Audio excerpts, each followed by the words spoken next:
Tá aqui. Tá gravando agora. Vamos lá.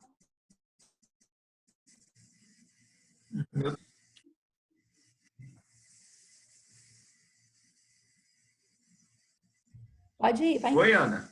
Foi.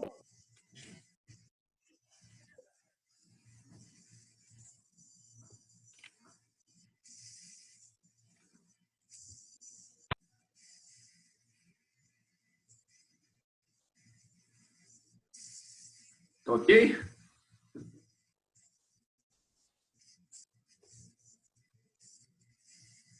Vocês estão me escutando bem?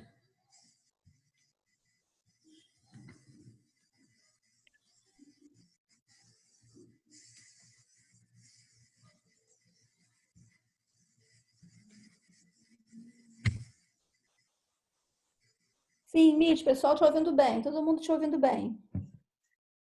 Beleza, então. Bom, a aula de nefrolitise, então, nós separamos em duas etapas, né? Eu costumo falar que, primeiro, a gente vai falar sobre a ponta do iceberg que a gente consegue ver, né? Que é a apresentação clínica que vocês, como generalistas, vão atender, né? O paciente com cólica ureteral no pronto atendimento. E depois nós vamos falar um pouquinho sobre a parte que a gente não enxerga, né? É o que causa essa nefrolitise. Hoje, nefrolitise é considerada uma doença sistêmica, uma doença metabólica, né? Onde muitas vezes é importantíssimo a gente pesquisar se tem alguma coisa por trás da formação dos cálculos, né? Para evitar a reincidência de novos cálculos. Então, primeiramente, sobre a ponta do iceberg.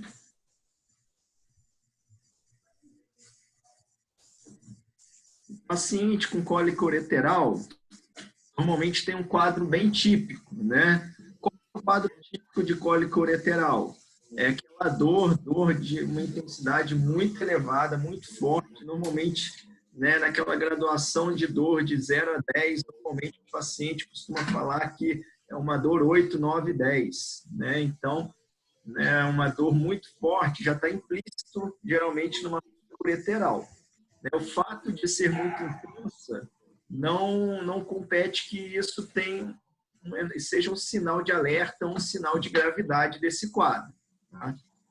Então, como que é essa dor? Uma dor lombar unilateral, geralmente. Essa dor irradia para o flanco do mesmo lado e para a fossa ilíaca ipsilateral, né? Aonde vai estar essa dor vai depender aonde no ureter está o cálculo. Estão falando aqui, Oi? está falhando um pouco e tem gente com o áudio aberto. Gente, fecha o áudio para facilitar, por favor. Mitch, eu não sei se você entrou só com o celular ou se entrou com 2 dispositivos. Se entrou com 2, sai de um. Que Não, eu tô só com o computador. Então, beleza, tá joia. Melhorou um pouco? Vê aí, pessoal.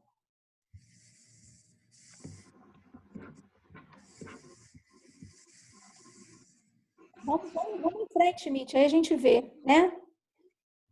Tá certo.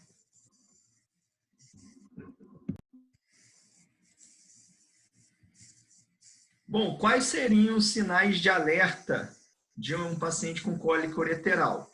Né, esse paciente que chegou no pronto atendimento com cólica ureteral e tem comprometimento de função renal, né, por exemplo, a creatinina, né, esse paciente chegou no pronto-socorro, a gente pediu os exames, né, veio uma creatinina de 2, uma creatinina de 3, né, e essa creatinina não era desse paciente, ou seja, o paciente está com um quadro de injúria renal associado a esse quadro de cólica ureteral.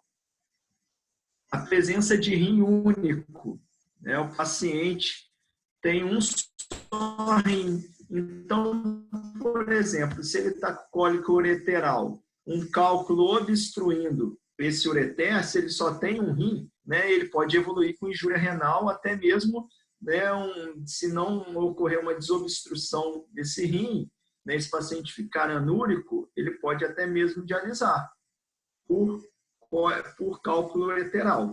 E um sinal de alerta muito importante também é a presença de quê? De febre.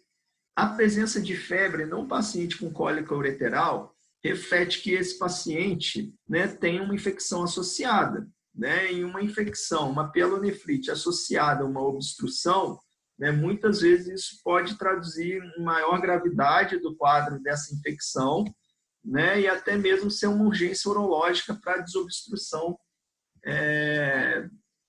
desse cálculo, né? Por exemplo, sepse, né, a gente tem que o quê? Tirar o fator precipitante, né? Se um paciente com sepse e um cálculo impactado, muitas vezes a gente não vai ser eficaz em tratar essa sepse só com antibiótico. A gente vai ter que desobstruir esse ureter, né?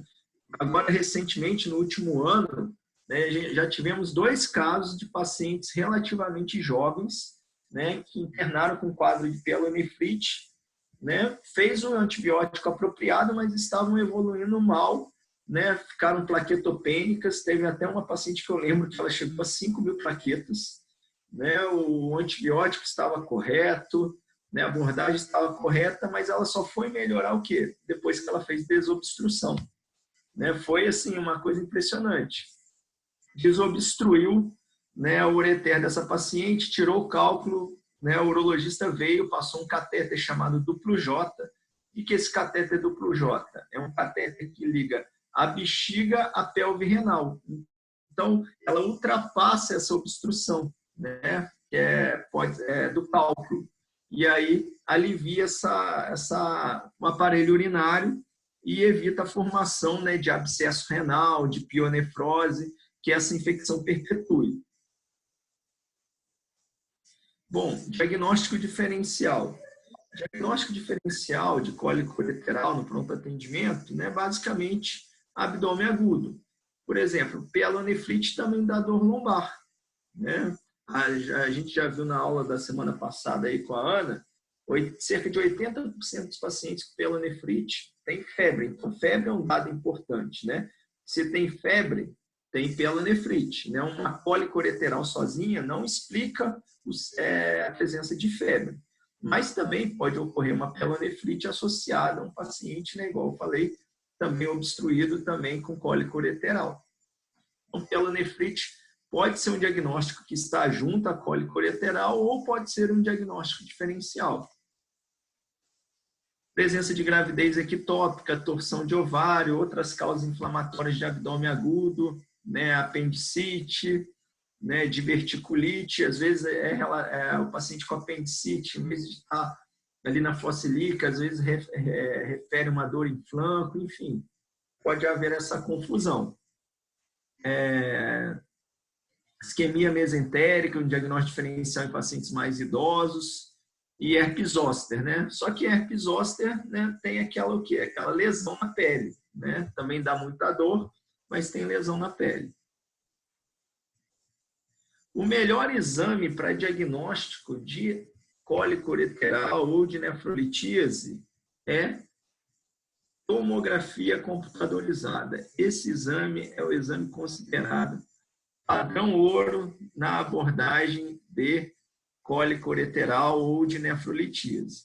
Ela é muito importante também, principalmente nos casos de que você está em dúvida diagnóstica, né? Se é cólica ureteral, se é nefrolitíase ou se é uma outra causa de abdômen agudo, né? Então, ela já faz o diagnóstico preciso e, além disso, ela também faz o diagnóstico, por exemplo, né, do diagnóstico diferencial.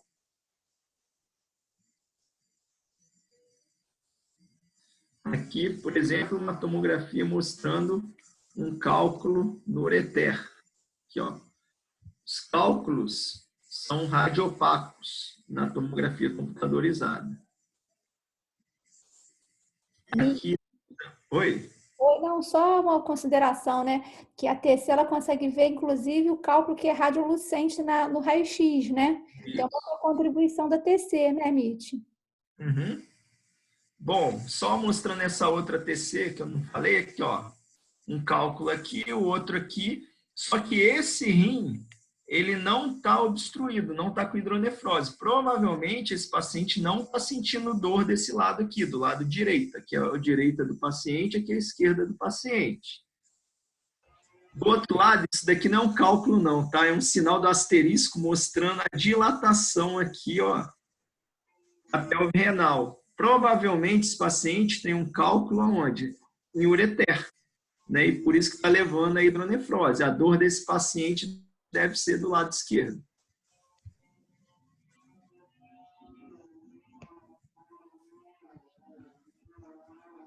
Aqui no ureter o cálculo, mais abaixo do corte. Lembrando mais uma vez, tomografia computadorizada padrão ouro.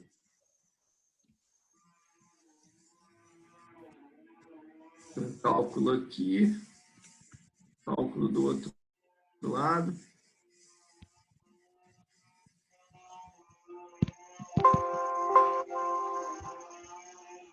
Gente, tem alguém com o som ligado aí. Ô, Mitch, esse aí é o azarado, né? Tem cálculo bilateral, né? Isso não é muito comum. Exatamente. É o azarado. Por isso que geralmente a dor é unilateral, porque dificilmente um cálculo vai migrar simultaneamente lá na pelve renal, né, dos cálices para o ureter, bilateralmente. Mas às vezes tem um azarado igual esse aí, né? Isso. Na verdade, aqui a gente no UV, desde quando eu vim para cá, já vi 2 azarados, né? Em que, assim, o paciente fazer injúria renal aguda secundário a cálculo, né? A nefrolitíase, né? Normalmente, quando o paciente tem os 2 rins, né, não é comum, porque, igual a Ana falou, é só se ele for muito azarado de obstruir um lado e obstruir o outro também no mesmo momento, né? Mas, engraçado, aqui a gente teve já 2 casos em que o paciente tinha cálculo bilateral, né, na mesma ocasião, tinha até imagem anterior mostrando cálculo nos rins, ainda sem hidronefrose, sem nada, internou com injúria renal aguda, né? Paciente em injúria renal aguda, urgência dialítica, a primeira coisa que o nefrologista faz é o quê? Passa o cateter e dialisa, tira da urgência. Depois vamos pesquisar o que está acontecendo, né? Então, tiramos ele da urgência, o paciente que já estava chegando já, se eu não me engano, já com hipercalemia importante, enfim, colocamos em diálise. Quando fomos pesquisar, ele tinha um cálculo de um lado e um cálculo do outro lado. Depois, a gente teve 2 pacientes, né? Um dos pacientes teve que colocar duplo J. Colocou um duplo J de cada lado. O outro paciente, o mesmo azar que ele teve, duplamente, teve a mesma sorte, né? E demorou tanta avaliação urológica que o cálculo dos 2 lados migrou. Então, não precisou de procedimento. Isso daqui, com o advento da TC, né, é uma coisa que, na prática, né, não tem muito né, utilidade, de falar a palavra correta, talvez seja utilidade mesmo, porque igual a Ana falou, né, cálculos translúcidos também são vistas na TC, mas eu coloco aqui porque ainda em questão de prova, tradicionalmente existe a seguinte pergunta, né, que antes, né, não tinha muito tomografia, a gente fazia essa avaliação com raio-x, né, e existem cálculos que são radiopacos no raio-x, que é a maioria, né, mas existem cálculos que são translúcidos ao raio-x. Aí as perguntas são, quais são esses cálculos que são radiopacos, né? Os cálculos radiopacos são os de cálcio, principalmente de cálcio, fosfato de cálcio. oxalato de cálcio e fosfato de cálcio. Eles são radiopacos. Fosfato amoníaco, que é o componente do cálculo de Struvita, também costuma ser radiopaco, um pouco menos que o cálculo de cálcio, mas também é radiopaco. Já o cálculo de começa a ser mais translúcido e, principalmente, cálculo de ácido úrico e de indinavir era um antirretroviral que usava antes. Hoje em dia não se usa muito indinavir, né? Então, vocês não devem ver mais isso na prática clínica. Em questão de prova, às vezes ainda exploram isso, tá? Indinavir levava muito cálculo translúcido e cálculo de ácido úrico. Tudo bem? Uhum. A maioria dos cálculos é formado de cálcio. A maioria, teoricamente, é radiopaco no raio-x. Só lembrando, né, a sensibilidade do raio-x para ver cálculo não é alta, é baixa. O melhor exame qual que é? Tomografia computadorizada. Precisa contraste? Para ver o cálculo não precisa de contraste. Pode fazer tomografia, urotomografia sem contraste. É a tomografia do aparelho urinário, né? Então, aqui, mostrando a importância da tomografia, né? Ela é o padrão ouro no diagnóstico, mas também, principalmente quando você tem dúvida no seu diagnóstico, né? Ela faz diagnóstico de muitos dos diagnósticos diferenciais da cólica ureteral. Aqui, no caso, demonstrando um quadro de quê?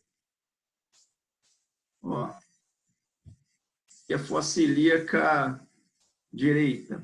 Por exemplo, um paciente jovem, meia-idade, com dor em fossa ilíaca direita, exame com leucocitose, né? A historinha típica começou com mal-estar, uma dorzinha periumbilical, essa dorzinha aí foi indo para a fossa ilíaca direita. Qual que é esse? Apendicite. Apendicite. Isso aí.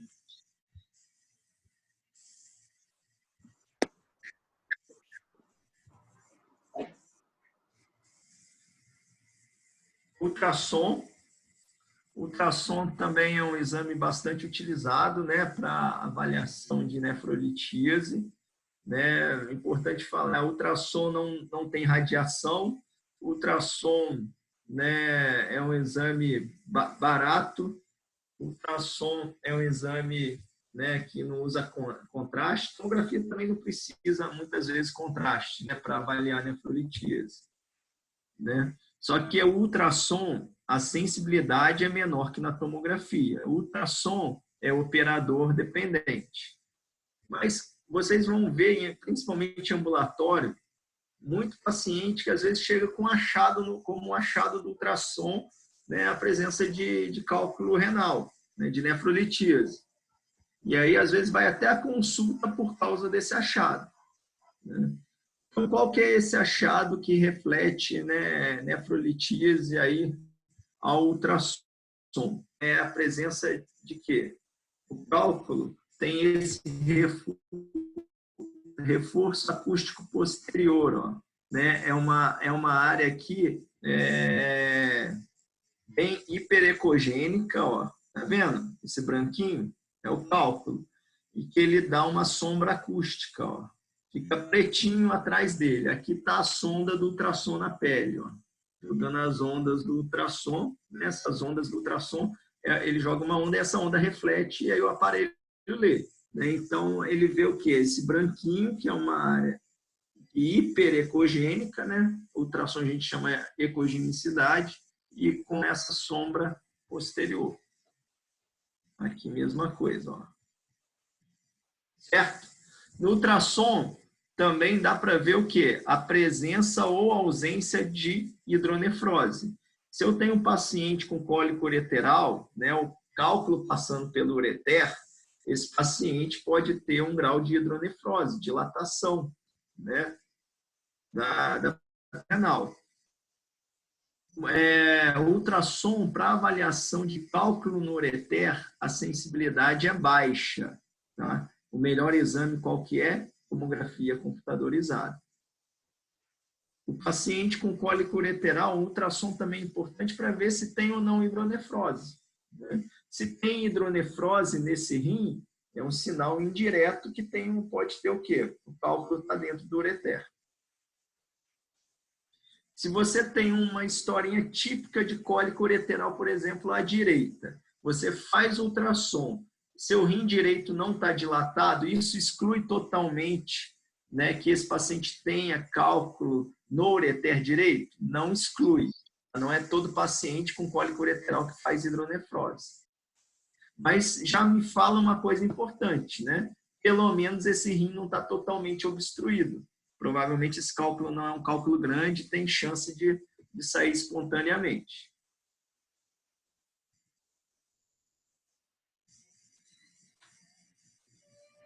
Aqui então, uma tabela para comparar a sensibilidade e especificidade dos exames em relação à nefrolitíase. Percebam que tomografia, que é o padrão ouro, ó, tem uma sensibilidade perto de 100%, com uma especificidade também perto de 100%.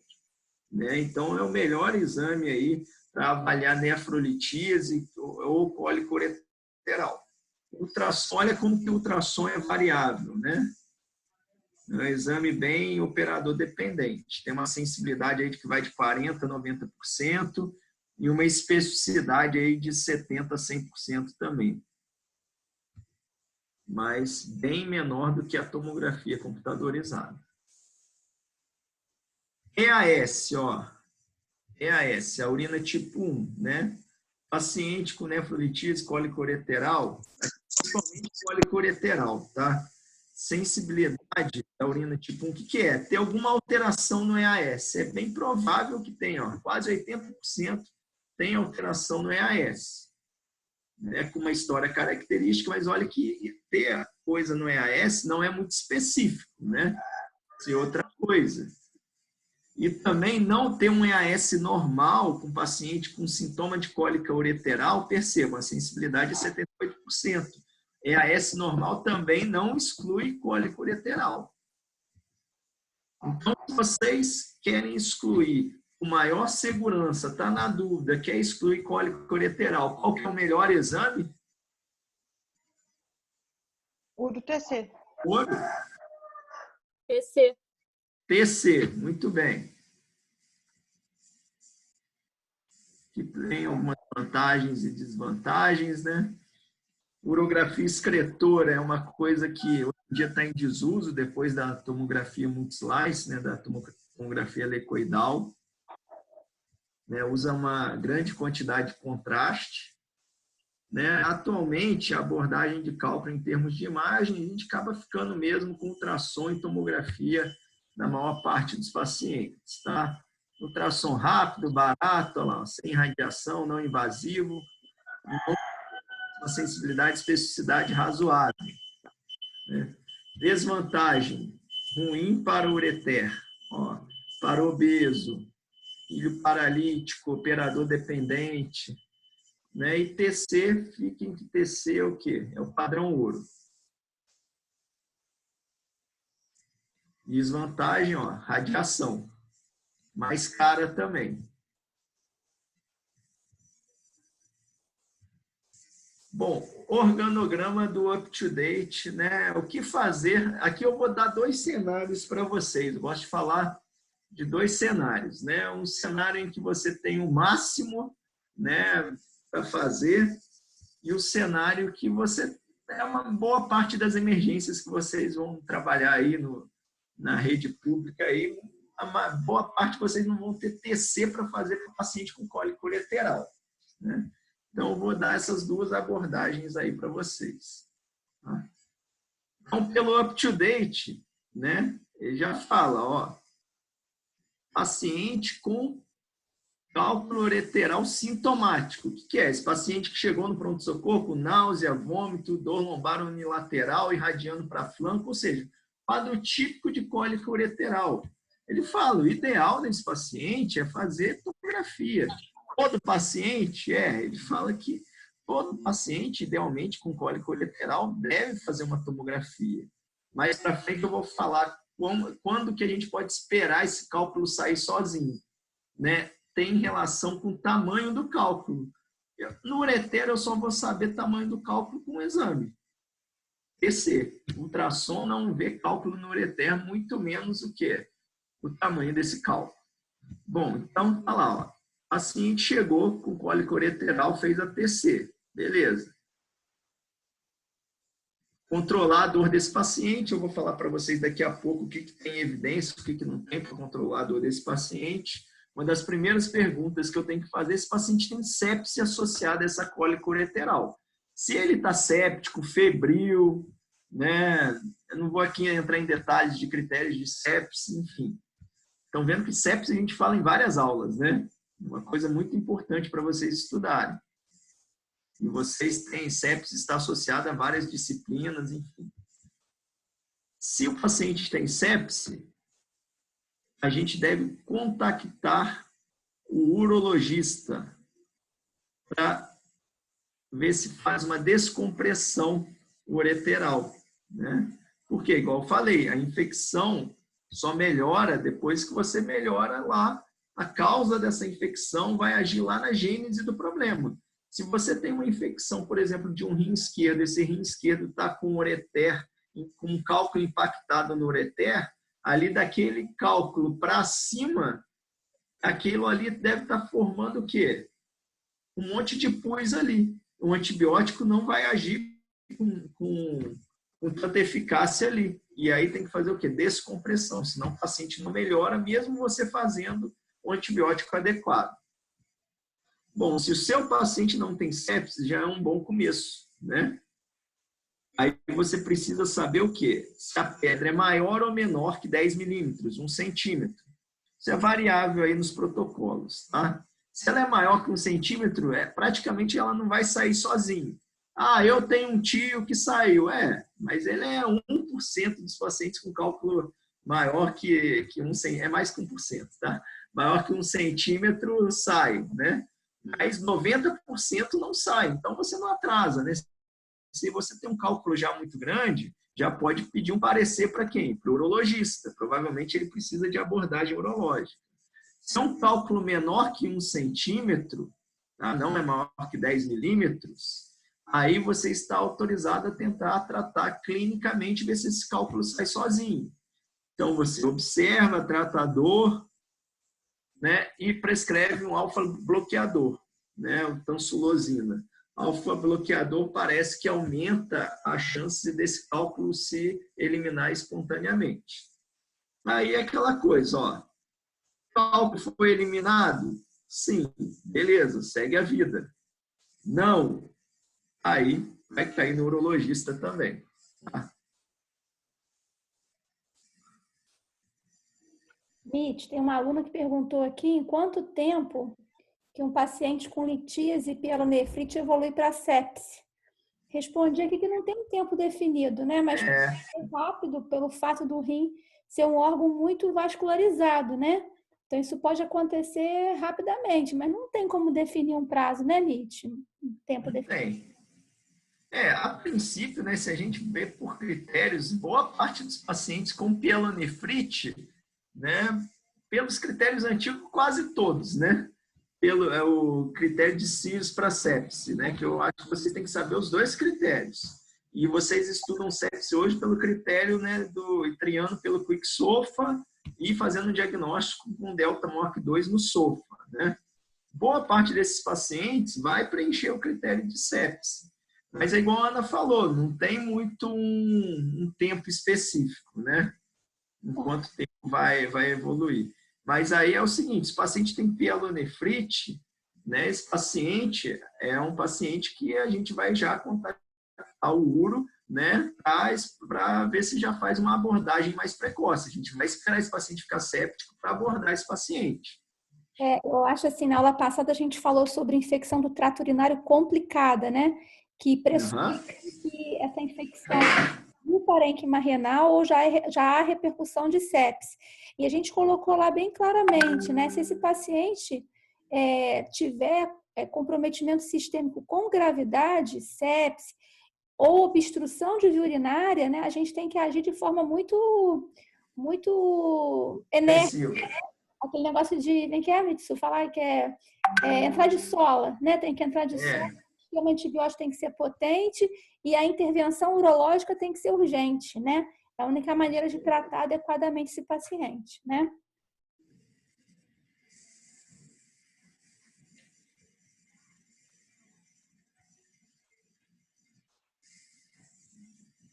Aqui falando sobre o exame de urina, né? A maioria dos pacientes com cólica ureteral vai ter alteração no EAS, né? Hematúria principalmente. Né? Pacientes com infecção podem ter piúria.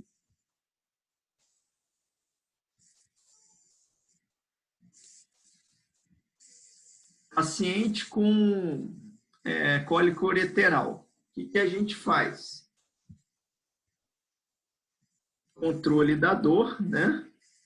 E tenta agilizar a passagem do cálculo. Isso quando não é aquelas complicadas, né? Com sepse e tudo mais, né? É um cálculo menor que 1 centímetro. Controlar a dor e tentar fazer com que passe mais rápido esse cálculo. Como que a gente faz o controle da dor? Né? Muitas vezes vocês vão ver prescrever Buscopan composto para esse paciente na emergência. Te falar que eu prescrevo também o meu Buscopan composto. Né? Buscopan composto é iosina com dipirona. Está aqui, ó.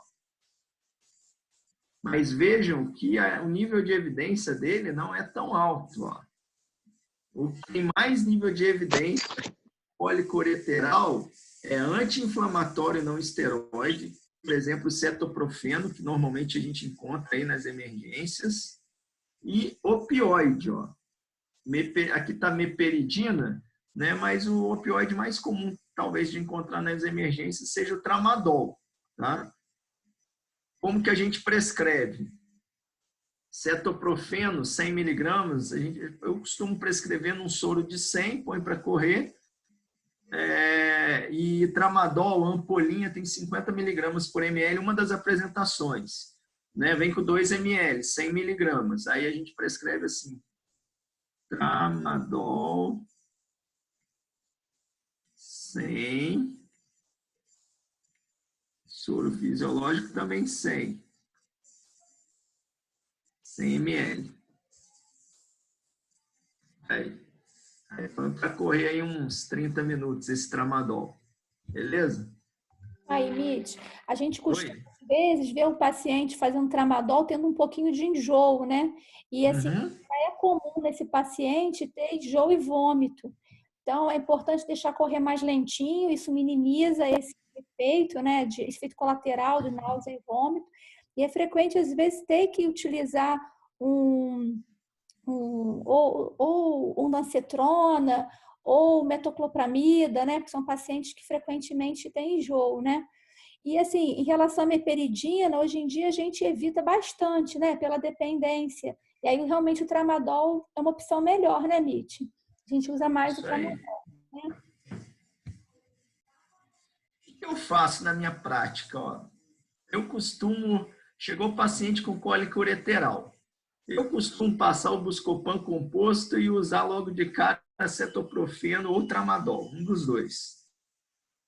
Guarda o que você não usou na manga. Daqui meia hora, 1 hora, não melhorou a dor, faz o outro que você não fez. Né? Se você fez tramadol, faz cetoprofeno. Se você iniciou com cetoprofeno, ainda continua a dor, faz o tramadol.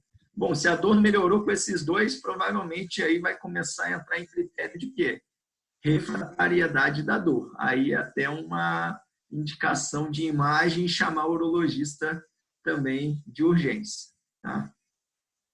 Normalmente, a maioria dos pacientes melhora bastante aí com essas medicações também.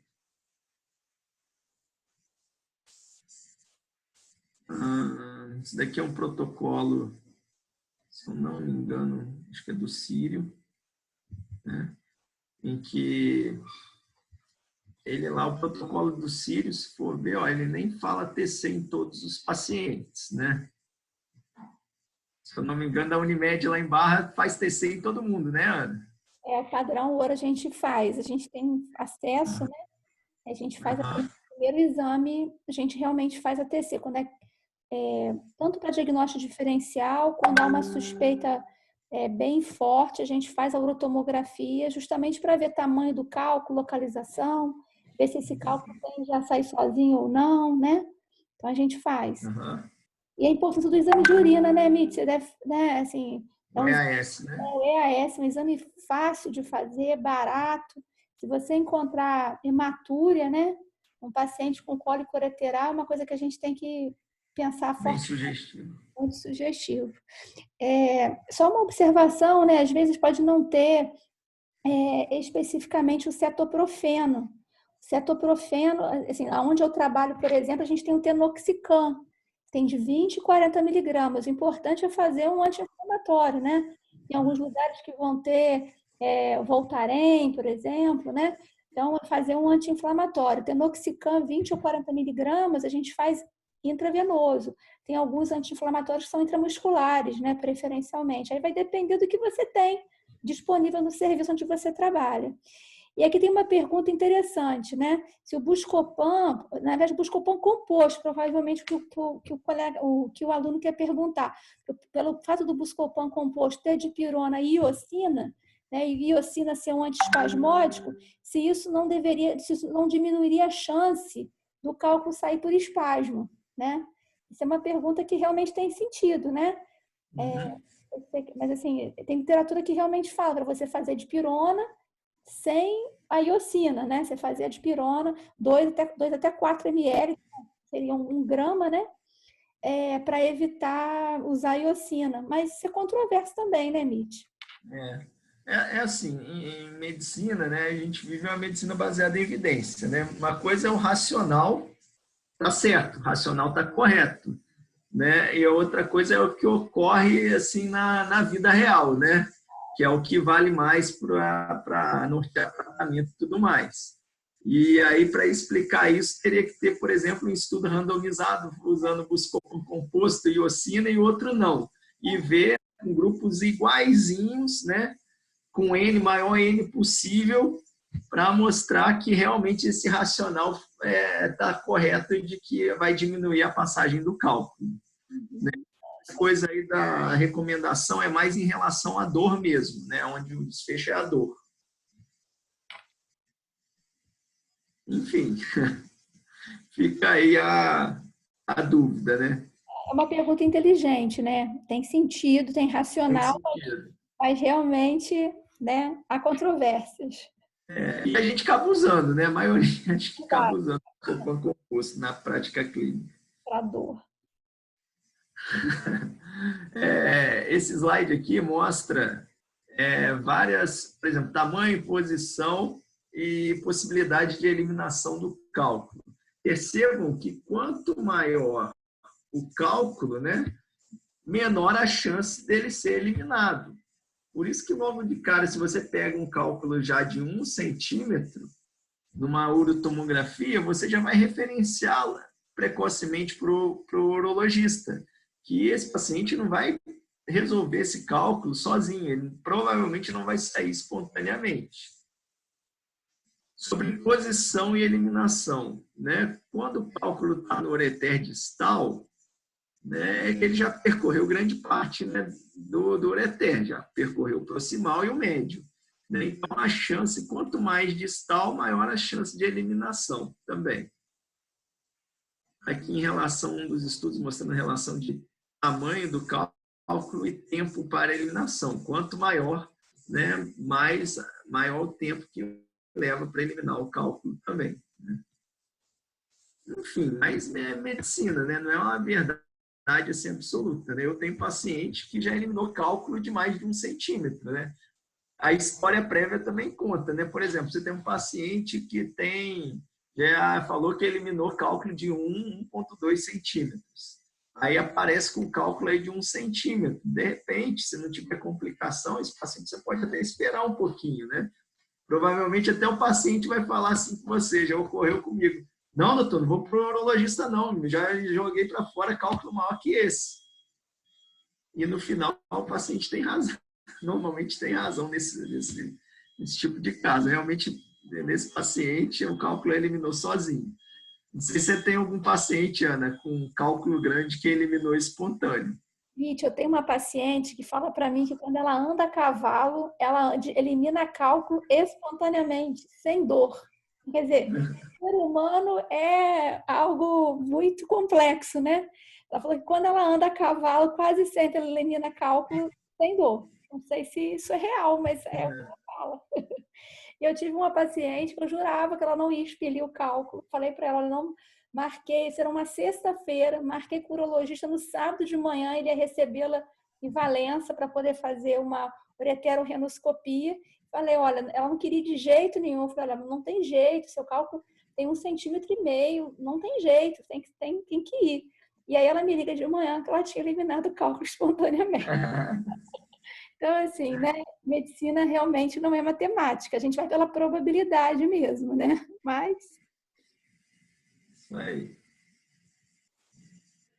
Aqui outro estudo em relação a tamanho do cálculo e percentual de passagem, né, é variável nos estudos, né? Ó, 2 milímetros, 70%.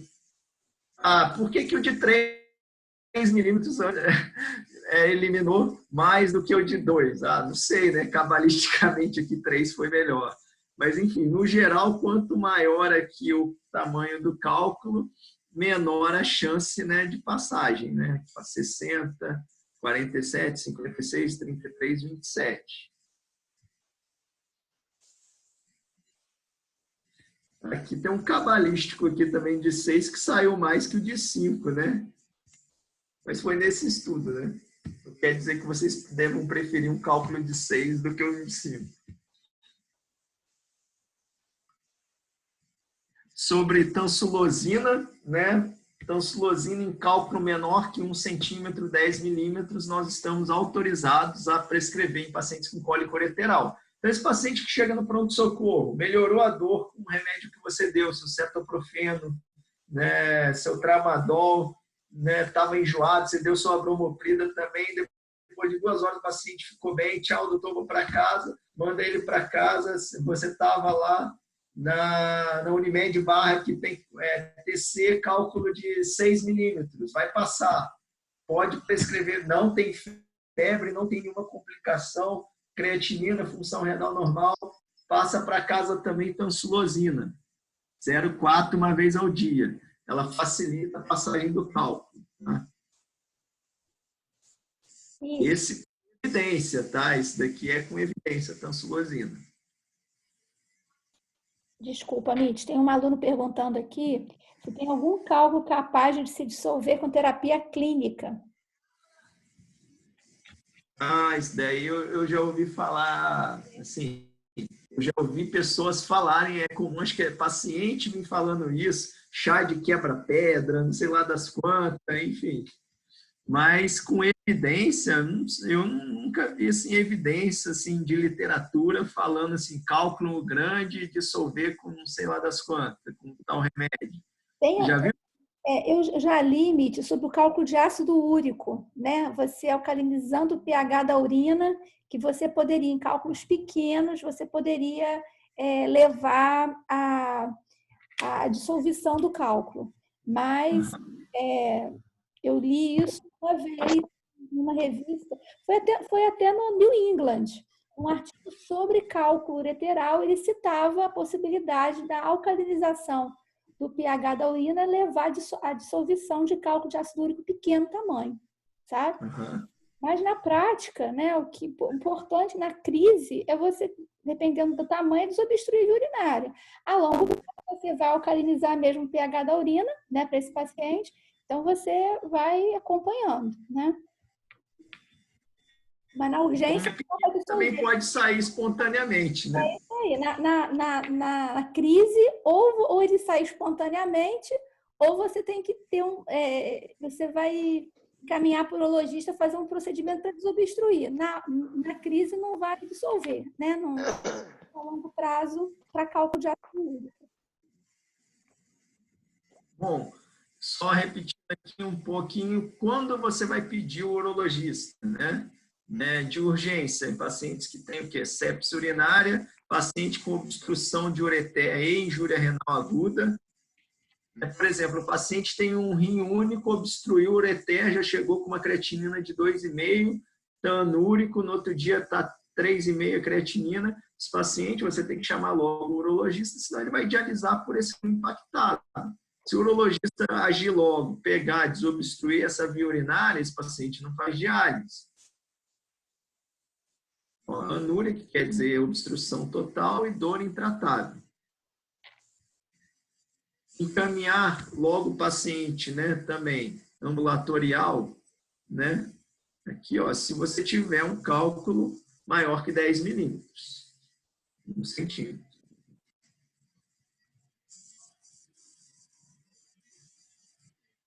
Isso daqui foi a abordagem de cólica ureteral. É o que, na verdade, vocês devem saber como médico generalista para atendimento em pronto-socorro. Tá? Tem alguma dúvida até agora sobre essa primeira parte da aula?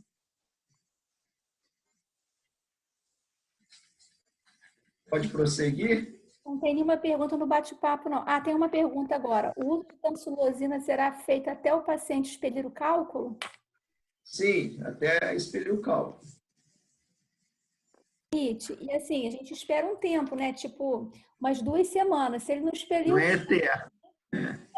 se ele não expelir até umas 2 semanas, ou se ele evoluir com uma dor muito intensa, aí você acaba abortando a missão, né? Isso. Você vai durante um período, né? Posso ir? Pode, não tem mais pergunta aqui no bate-papo agora, não. Bom, então agora a gente vai falar sobre a parte do iceberg que a gente não vê muito, né? Sobre constituição dos cálculos. A maioria dos cálculos são de oxalato de cálcio. 3/4, cada 4, 3 são de oxalato de cálcio. Só lembrando, os cálculos de cálcio são radiopacos. 15% de fosfato de cálcio. Então, 15 mais 75, né, 90% dos cálculos são de cálcio. Olha lá. Aí uma parcela menor de ácido úrico, que é translúcido, menor ainda de estruvita, que é aquele cálculo, né, que forma aquele cálculo de coraliforme, né, que pode evoluir com infecção grave, por gram-negativo com resistência, né, pseudomonas, proteus, e até algumas vezes levando a perder o rim, né. Cistina numa quantidade aí muito baixa, né. Normalmente aí, algumas vezes ligados aí na infância, né? Pacientes aí com cistinúria, né? O paciente com cistinúria, né, prognóstico é reservado, né? Acaba que aí cálculo de cistina não é muito da clínica médica do adulto, mas da criança.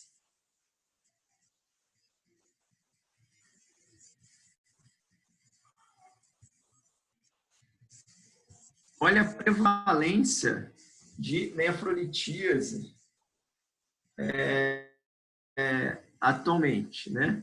19% dos homens e 9% das mulheres, em algum momento na vida, né, vão desenvolver nefrolitíase. Tá? De cada 10 homens, em torno de 2. De cada 5 mulheres, de cada 10 mulheres, em torno de 1 vão desenvolver aí nefrolitíase. Ela está associada, né, tem algumas doenças que predispõem a ter nefrolitíase, por exemplo, síndrome desabsortiva, hiperparatiroidismo primário, né, que leva a hipercalcemia e aí ter hipercalciúria, né, obesidade, diabetes, acidose tubular renal, todas essas são causas predisponentes. Existem estudos de associação de nefrolitíase também, ó, com hipertensão, gota, osteopenia e doença renal crônica em geral. Qual que é a patogênese da formação da nefrolitíase? O que acontece? Né? Aquele substrato que forma o cálculo, né? Ela está em excesso na urina. E aí, né, aquele duplo produto, o que acontece? Ele supersatura e vai se depositando. E aí vai acontecendo, né, uma cristalização, vai tendo uma sobreposição dessas, formando o cálculo.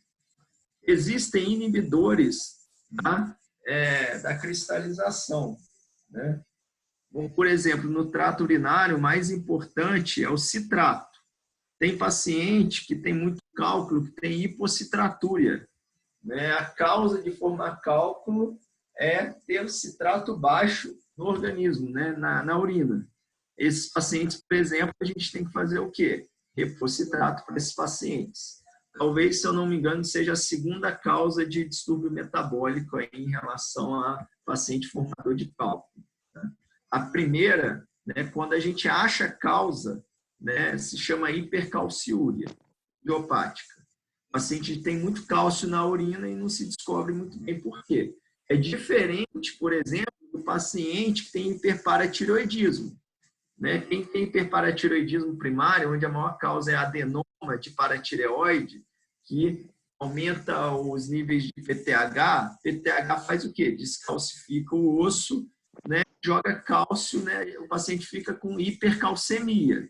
O paciente que tem hipercalcemia, ele tem uma razão de ter muito cálcio na urina. Qual que é a razão? Tem hipercalcemia. Ele está jogando para fora cálcio em excesso no plasma. Tá? O principal distúrbio metabólico que leva à formação de cálculo conhecido é uma coisa que se chama o quê? Hipercalciúria idiopática. O paciente tem muito cálcio na urina, mas não se sabe muito bem porque ele tem muito cálcio na urina. Então, a doença nefrolitíase, mais do que ter pedra no rim, hoje em dia é considerado uma doença sistêmica. Tá? Mitch, posso observar aqui? Eu estava, né, assim, a obesidade, como tem sido uma pandemia, né, a obesidade, e a obesidade cada vez maior também em mulheres. Antes, a proporção era eram 3 homens e uma mulher, agora está quase 2 mulheres, 2 homens para uma mulher. Então, cada vez mais a gente está vendo mulheres também formando cálculo renal, que era uma doença principalmente de homens brancos, né, jovens. Agora a gente começa a ver mulheres também formando cálculo, principalmente relacionada à obesidade. Então, acho que isso é uma coisa interessante, né? E essa questão da hipocitratura, não sei qual a experiência que você tem, apesar da gente ter como primeiro, né, dentro das causas da patogênese, a hipercalciúria idiopática, que é a primeira que eu mais vejo no consultório, é a hipocitratura. De longe, eu vejo que é muito frequente a hipocitratura, né? Assim, eu não atendo, minha atuação em nefro é mais hospitalar, então cabe que eu não tenho um N muito grande de ambulatório. Mas, na verdade, assim, a maioria que eu atendo e eu pesquiso, né, a maioria eu não acho nada, né? A maioria vem com os exames normais, né? Mas aí eu tenho, meu N é baixo para falar a minha impressão, né? É legal você falar isso, que assim, o seu ambulatório é mais hipocitratura. Tem mais gente que já me falou isso também. Eu vejo muito mais... Aí a gente não sabe se isso é próprio do seu ambulatório ou se talvez até vem mudando, né? Não sei.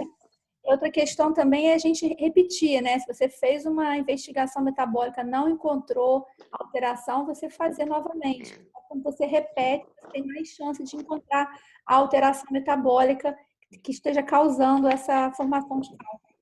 A gente tem que insistir na investigação, né? Uhum. Fatores de risco para formação de cálculo, né? Aqui, cálculo de cálcio, mas na maioria. Né? Fatores urinários, fatores anatômicos, dieta, né? O que ajuda a formar cálculo? E baixo volume urinário, então é importante tomar água. Ó, tem cálcio urinário, alto oxalato, pH alto e olha aqui, ó, baixo citrato. Guarde mais ou menos assim, tudo na urina é ruim estar em excesso, né? Dos eletrólitos, né? Cálcio, oxalato, né? Das substâncias, né? Exceto citrato. Citrato na urina faz bem. Ela que impede o quê? Aquela cristalização. Anatômico. Qualquer coisa, disfunção anatômica do rim é uma coisa que predispõe a formar cálculo também. Dieta, né? A gente vai ver que por que será que aumentou tanto o cálculo aqui? Vem aumentando tanto, né? A dieta moderna, né, em que a gente ingere aí uma carga de sódio em excesso, né? Muita Coca-Cola, muito refrigerante, enfim, muita proteína, isso leva a formar cálculo, né? Então, o que leva? Ó, baixa ingesta de líquido, aqui no caso líquido é a água, tá? Baixa, olha, isso sempre é pegadinha de prova. Quem tem cálculo de cálcio deve fazer dieta pobre em cálcio, né? Não comer derivados de leite e derivados. Está errado, né? Paciente que tem cálculo de cálcio deve fazer uma dieta pobre em quê? Em sódio. Não deve comer sal, mas em relação a cálcio, não tem que diminuir cálcio da dieta. É sempre pegadinha de prova isso. Ó, proteína animal em excesso. Então, aí a galera aí que toma aí whey protein da vida aí, ó. Tem várias proteínas aí, proteína em excesso predispõe à formação de cálculo, né? Aqueles compostos vitamínicos aqui, ó, muita vitamina C, enfim. E condições clínicas, né? Hiperpara, gota, obesidade, diabetes, também ajuda a formar cálculo. MIT, aí entra também a vitamina D, né? Que também está muito na moda, né? Se não houver uma indicação, em excesso também, né? Também pode ajudar, pode contribuir para a formação de cálculo. E lembrar que a ingesta de líquido, ela tem que ser suficiente para que a pessoa produza pelo menos 2 litros de urina por dia, né? 30 ml por quilo, mais ou menos. Considerar ainda mais as perdas sensíveis, então tem que ser uma boa ingesta de líquido. Acho que é uma das medidas mais importantes para quem forma cálculo, né? Uma ingesta de líquido aí de 2 a 2,5 litros de líquido por dia, né? E se puder com suco, refresco, com frutas cítricas que tem citrato, né? Você vai colocar mais para frente, mas laranja, limão, melão também é uma fruta rica em citrato para evitar a formação de cálculo. E esse povo aí, na época que começou essa dieta paleolítica, e o que eu atendi de paciente com cálculo no consultório, meu Deus, essas dietas hiperproteicas, né? Tem que beber muito líquido. Se for fazer esse tipo de dieta, né? Tem que beber muito líquido, né, Mitch? Isso aí. Sobre a avaliação diagnóstica, né? Por que, quando, quanto e como. Sobre a avaliação, né, do metabólica. Por que fazer avaliação, pesquisa, né, do porquê esse paciente forma cálculo, né? Por que a gente é tão preocupado com isso daí?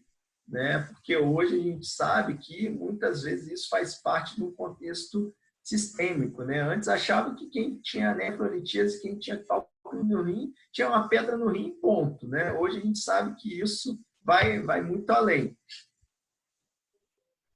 Quais são as indicações precisas, né, de fazer avaliação metabólica do cálculo? Precisa, né? Que a gente tem consenso aí na literatura, é quando o paciente tem cálculos múltiplos, tem cálculo bilateral, principalmente mais de um, ou você já sabidamente metabolicamente ativos. E também uma coisa importante também, mesmo que seja único, né? A maioria das pessoas também pesquisa quando é mesmo um cálculo único que deu muito problema, né? Um cálculo único que esse paciente ficou com pielonefrite depois que teve cólica ureteral, né? Esse paciente teve um quadro complicado de cólica ureteral, esse paciente com um cálculo só, normalmente também a gente faz avaliação metabólica.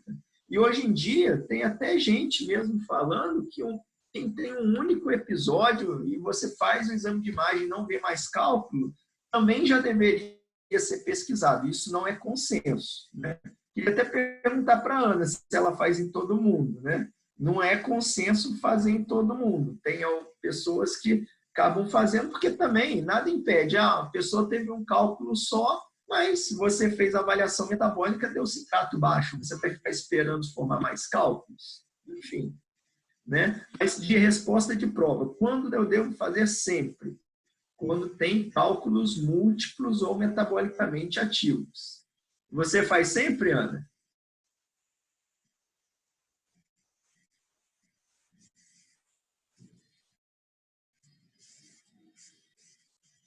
Ana? Oi, estava falando. O telefone estava fechado, eu estava falando sozinha aqui. Deixa eu te falar, eu investigo quando, mesmo no primeiro episódio, quando eu estou com um paciente que tem um perfil de recorrência. Então, é aquele paciente, por exemplo, obeso, é aquele paciente que tem gota ou que tem disfunção metabólica, que eu percebo que tem uma grande chance de recorrer daquele cálculo, né? Então, esse paciente eu faço a investigação metabólica, pensando num contexto, né? Ele tem um contexto clínico que mostra que a chance de recorrência é grande, né? Por aí. Outra coisa também, eu tenho um paciente muito querido, ele tem um rim único. E aí esse paciente também, quando ele veio para mim, eu fiz a investigação metabólica, justamente porque como ele tem um rim único, né? E o outro rim, na verdade, ele fez uma nefrectomia por complicações de cálculo. Então, esse paciente, eu cuido dele com muito carinho. A gente faz a investigação também diante do fato dele ter um rim só. E aí, se ele fizer cálculo, a chance de complicação é maior, né? Também, nesse caso, eu investigo.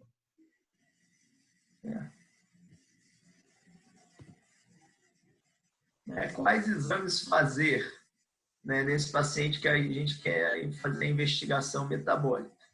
Né? Normalmente, esse paciente já chega com exame de imagem, né?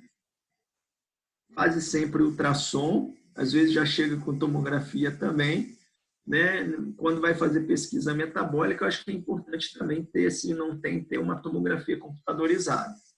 Exames de sangue que costumamos pedir: ureia, creatinina, potássio, ácido úrico, né? Ver se não tem hiperuricemia, cálcio, né? Ver se não tem hipercalcemia, aí a gente teria que pesquisar a causa dessa hipercalcemia, fósforo, magnésio, fosfatase alcalina, PTH, né? Função tiroidiana, TSH, T4 livre e 25-hidroxivitamina D. A Ana lembrou bem, né? Hoje em dia está na moda repor aí com vitamina D. Uma vez eu peguei uma intoxicação por vitamina D que o paciente chegou a 18 de cálcio. Né? Para relembrar aí, vitamina D promove a absorção intestinal aí de cálcio e fósforo. Urina tipo 1, cultura de urina, né?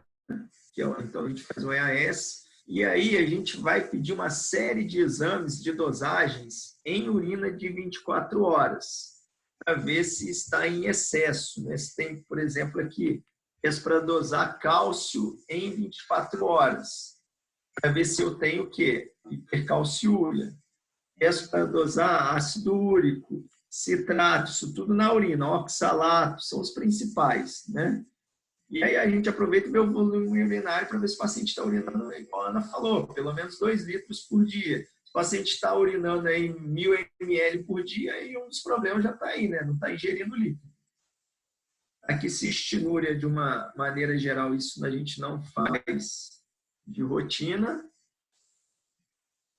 E a análise do cálculo é um tanto quanto controverso, tá? Fazer a análise do cálculo. Dá para ter alguns laboratórios que fazem a análise da constituição desse cálculo. O percentual, vocês vão ver que a maioria é de quê? De oxalato de cálcio, né? Ele vai te falar o quê? De que é o cálculo. Mas você ter o que é o cálculo, isso quer dizer que tem oxalato ou cálcio em excesso na urina? Isso não quer dizer. Você pode ter um paciente com oxalato normal, cálcio normal na urina, e ter o cálculo de oxalato de cálcio. De alguma coisa o cálculo né? Então, em termos assim, bem práticos, né, até aqui, né, acaba sendo bem mais norteador de conduta do que propriamente a análise do cálculo. Então, se você tem um paciente com muito cálcio urinário, com hipercalciúria, você vai tratar a hipercalciúria.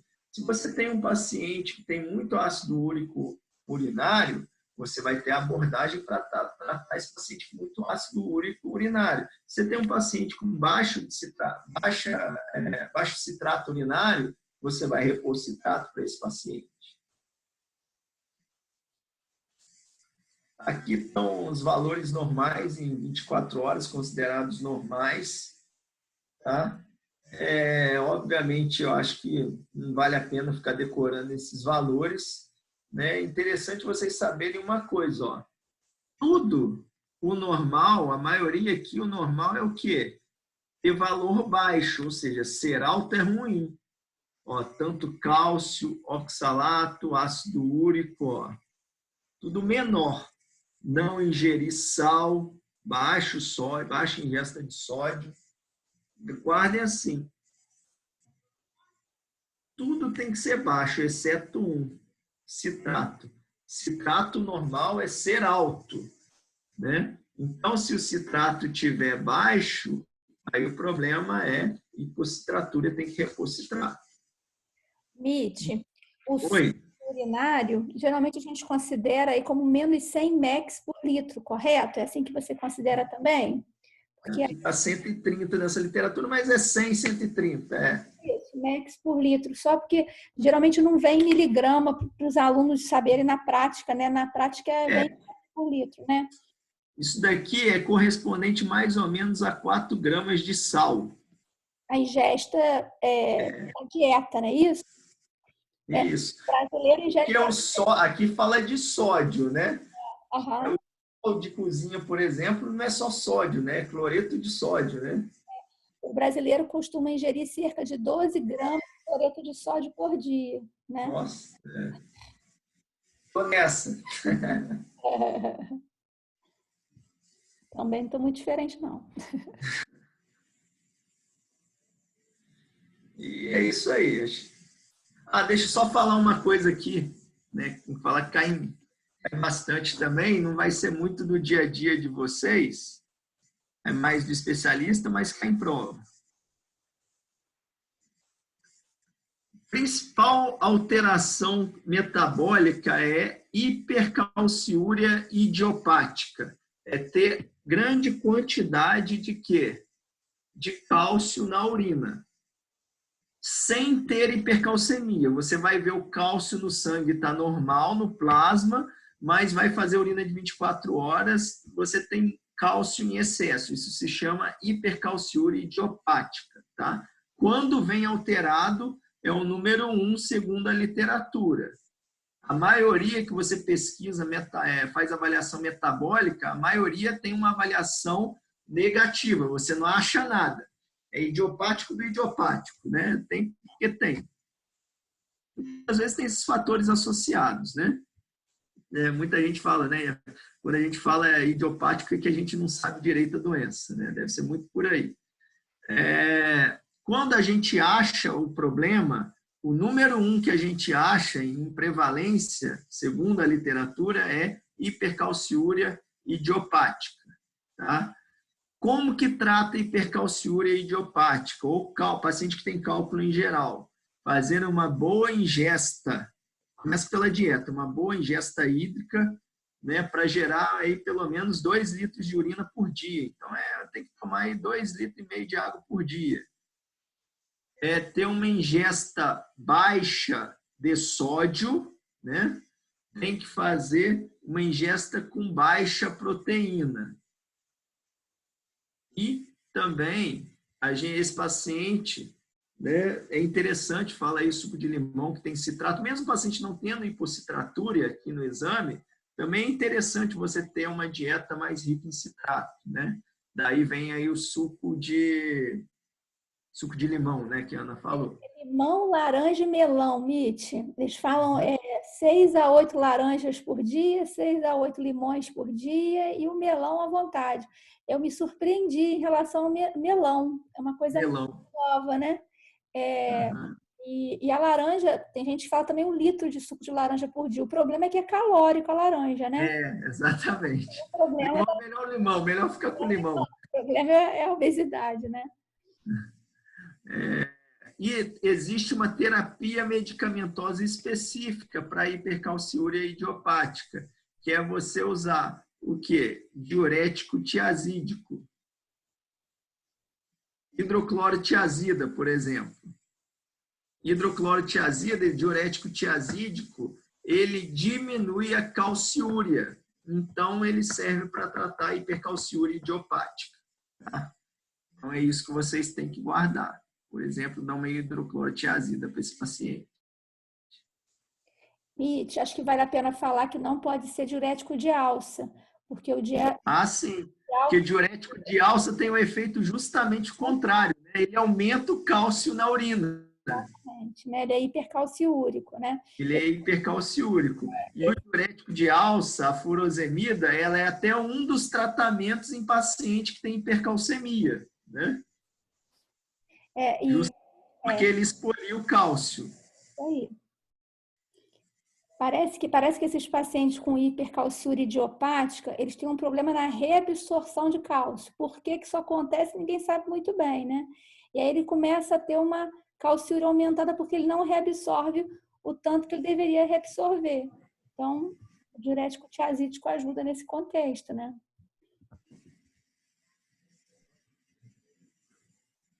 A amilorida também é uma opção, né? Né, Mi? Perguntas? Deixa eu ver aqui no bate-papo. Pode abrir o microfone também, pessoal.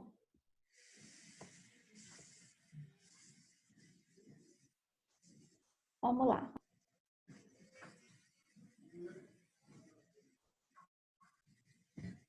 Não tem nenhuma pergunta aqui não, Mitch. Não.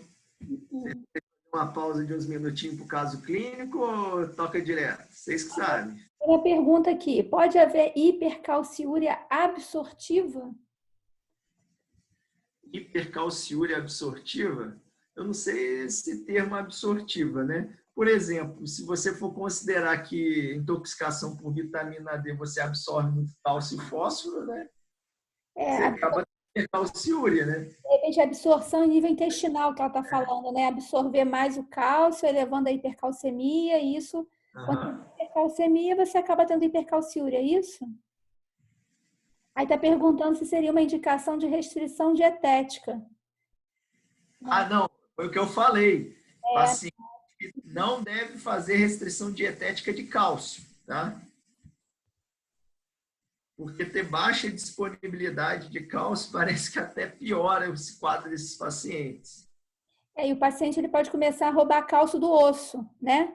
E aí, ao invés, ele vai continuar fazendo hipercalciúria do mesmo jeito, se você diminuir a ingesta de cálcio. Vai ter osteoporose. Osteoporose, ele vai começar a tirar o osso tirar o cálcio do osso. Então, não deve fazer restrição de cálcio, não. A restrição é de sódio, tá? Porque questão de carga, né? O sódio tem carga positiva, o cálcio também.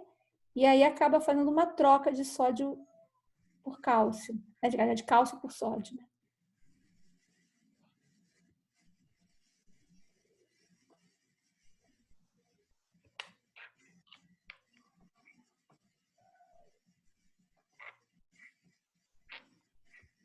Podemos ir, então, para os casos? Podemos. Mitch, eu não sei se a gente precisa explicar isso melhor. Quando o paciente tem uma ingesta muito elevada de sódio, ele acaba ofertando muito sódio a nível tubular, né?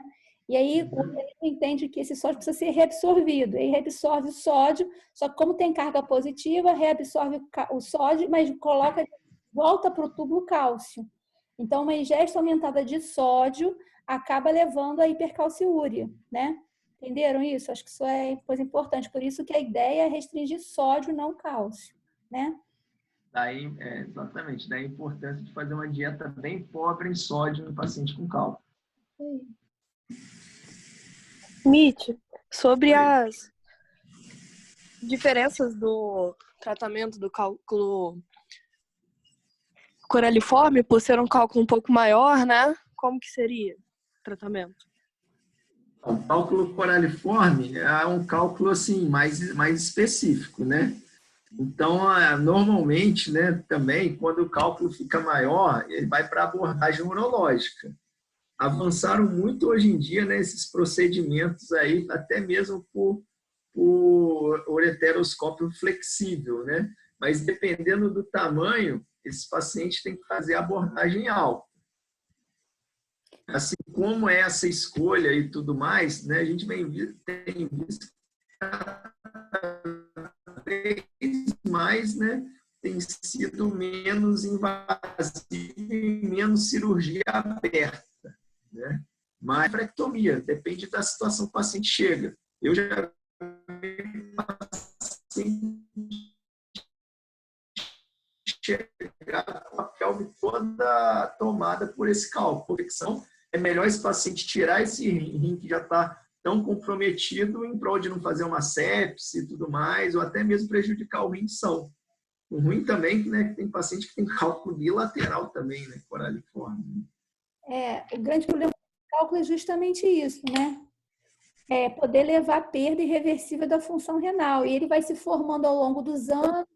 Às vezes o paciente tem poucos sintomas, quando tem de infecção urinária, e aí o cálculo vai tomando toda a pelve renal, quando ele vê que perdeu a função renal. Às vezes de um rim, às vezes até dos dois rins. É frequente o paciente chegar no consultório e você vê que um rim já era, e ele nem percebeu que ele perdeu aquela função renal.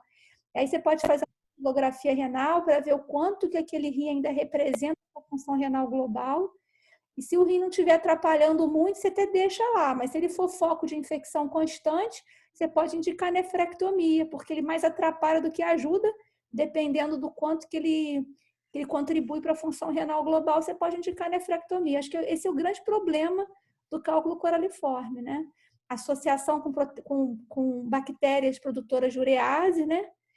E com pH urinário alcalino, e o fato de poder levar à perda da função renal.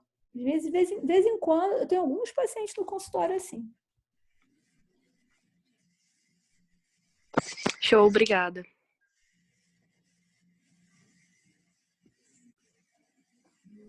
Vou abrir aqui os casos, então.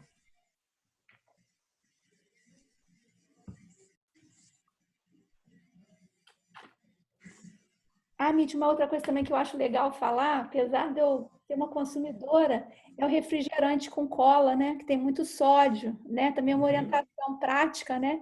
Que a gente dá para os pacientes, lembrar que tem alimentos muito ricos em sódio, Coca-Cola, Pepsi-Cola, refrigerante zero, né? Tem muito né? orientação, né? Lá no consultório tem que orientar, evitar esse tipo de alimento.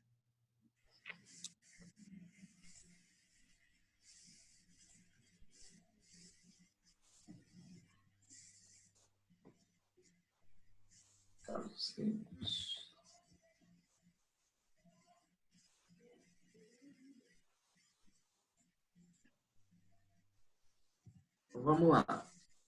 Primeiro caso. João, 23 anos, da entrada na emergência do UBI com queixa de dor mal definida em flanco direito, associada a náuseas e vômitos. Refere que os sintomas iniciaram há um dia, relacionando o episódio à feijoada da tia Beth. Caramba, coitada da tia Beth. Nega comorbidades prévias. Ao exame, uma pressão de 120 por 70, uma frequência respiratória de 24, uma frequência cardíaca de 110, uma temperatura axilar de 37,4. Ritmo cardíaco regular em 2 tempos, murmúrio vesicular sem ruídos adventícios, abdômen doloroso em região de flanco direito, sem edema. Hematócrito 41, hemoglobina 13,5, leuco 18.500, com 10 bastões, 60 segmentados, linfócitos de 25, monócitos de 5, plaquetas 250 mil, uma ureia de 40, creatinina 1,2, sódio de 138, potássio de 4,5, glicose de 90, EAS com piócitos, 10 por campo. E aí, o que vocês falariam ao João? Como que vocês atenderiam aí o João aí no pronto atendimento? Qual que seria a conduta de vocês em relação à propedêutica, né, e tratamento desse paciente? Vamos lá, gente. Gente, abre o microfone, fala pelo microfone mesmo. Se quiser usar o bate-papo, pode usar, mas é legal. Agora, vamos fazer uma discussão. Podem realizar o controle da dor, né? Um diagnóstico diferencial, mas também de vesícula, né? Cálculo na vesícula. Tá aparecendo. Então, vamos lá. Quais são as hipóteses diagnósticas desse paciente?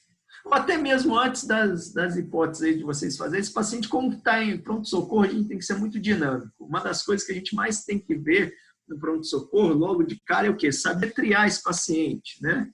E aí, ele tem sinais de gravidade? Não tem? Para onde vocês iam mandar? Para a sala vermelha, sala amarela? Ia ficar esperando sentado lá fora? Como é que seria? Acho que na sala amarela, né?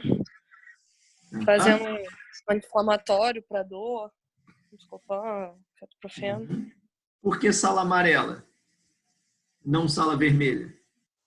Para quem não sabe, né, no pronto-socorro, né, é diferente assim. Não é todo pronto-socorro que é igual. Por exemplo, aqui no sala vermelha são aqueles leitos onde tem monitor, tem até respirador, tem bomba de infusão, como se fosse um mini CTI, né? É direcionado a doentes bem críticos naquele momento, né? Ou que precisa de um diagnóstico imediato, por exemplo, uma dor torácica, ou um paciente que está mais crítico. Sala amarela é como se fosse no pronto-socorro, aqui no UV, aquele local que é como se fosse uma enfermaria, entendeu? É um paciente que precisa de um cuidado maior, mas ele não vai morrer naquele momento, ou um diagnóstico assim não tem que ser feito em 10 minutos. Então, também concordo. Eu acho que eu também levaria esse paciente para a sala amarela. Tá certo aí quem falou, né? Ele está estável hemodinamicamente, né? Eu acho que o que ela falou agora ajuda bastante a nortear o que seria um paciente para sala vermelha, né? É um paciente que tem ciência respiratória, né? Um paciente que tem estabilidade hemodinâmica, é um paciente que você vê que ele está com risco de morte iminente, né? Então você leva lá para a sala vermelha. A sala amarela é um leito intermediário, vamos dizer assim, né?